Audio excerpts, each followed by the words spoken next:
अहंकार शोर नहीं करता, वह ढोलन गाड़े बजाकर प्रवेश नहीं करता, वह बहुत चुपचाप, बहुत सूक्ष्म ढंग से आपके भीतर घर बनाता है, जैसे कोई अदृश्य बेल धीरे धीरे दीवार पर चढ़ती है और आपको पता भी नहीं चलता कि कब उसने पूरी दीवार को ढक लिया। अहंकार का स्वभाव ही ऐसा है कि वह खुद को कभी अहंकार कहकर प्रस्तुत नहीं करता, वह हमेशा किसी अच्छे नाम से आता है।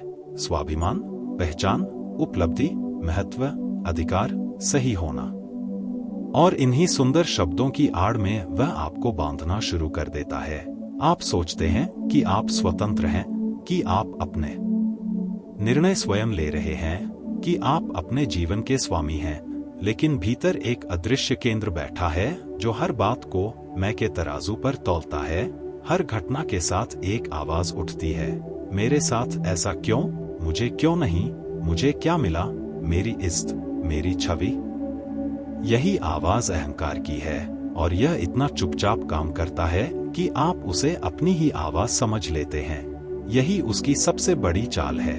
अहंकार आपको बांधता कैसे है? सबसे पहले वह आपको एक कहानी देता है। आप कौन हैं? आपकी पहचान क्या है? आपका अतीत क्या है? आपकी उपलब्धियां क्या हैं? धीरे धीरे आप उस कहानी से चिपक जाते हैं। आप कहते हैं, मैं ऐसा हूं, मैं वैसा नहीं हूं, मैंने यह किया है, मैं इस परिवार से हूं, मैं इस पद पर हूं। यह सब तथ्य हो सकते हैं, लेकिन जब ये आपकी पहचान बन जाते हैं तब बंधन शुरू होता है, क्योंकि फिर हर क्षण आपको उस पहचान को बचाना पड़ता है। कोई आपकी आलोचना करे तो भीतर आग लगती है, कोई आपकी तारीफ करे तो भीतर फूल खिलते हैं। आप दूसरों की राय के गुलाम हो जाते हैं। अहंकार की रस्सी दिखाई नहीं देती, पर वह बहुत मजबूत होती है। वह आपकी खुशी को बाहरी प्रतिक्रियाओं से बांध देता है। आप तब तक खुश हैं जब तक लोग आपको सराहते हैं, जब तक आपकी छवि सुरक्षित है, जब तक आपकी बात मानी जा रही है। जैसे ही कोई असहमति आती है, आप भीतर से हिल जाते हैं।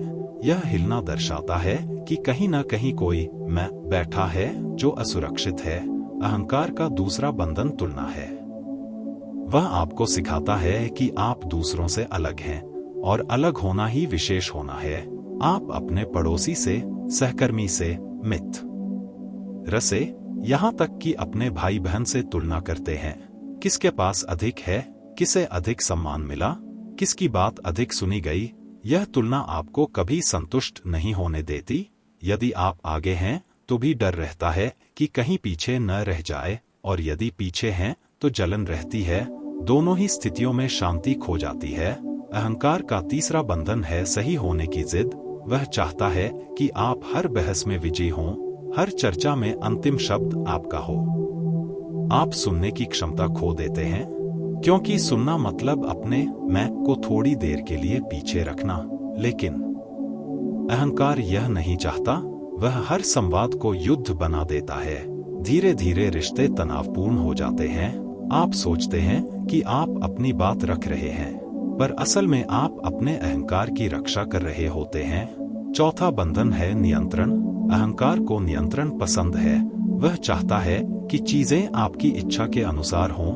यदि लोग आपकी उम्मीद के अनुसार व्यवहार न करें तो भीतर खिन्नता, क्रोध, निराशा पैदा होती है।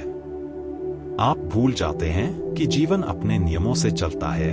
आप सब कुछ नियंत्रित नहीं कर सकते, लेकिन अहंकार आपको यह भ्रम देता है कि आप केंद्र हैं और सब कुछ आपके चारों ओर घूमना चाहिए। जब यह नहीं होता तो पीड़ा होती है। यह पीड़ा ही बंधन का प्रमाण है। पांचवा बंधन है पहचान से जुड़ी संवेदनशीलता।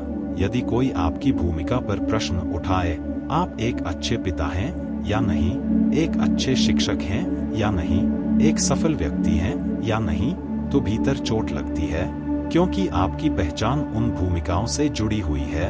आप भूमिका को स्वयं समझ बैठे हैं, जबकि भूमिकाएं आती जाती हैं।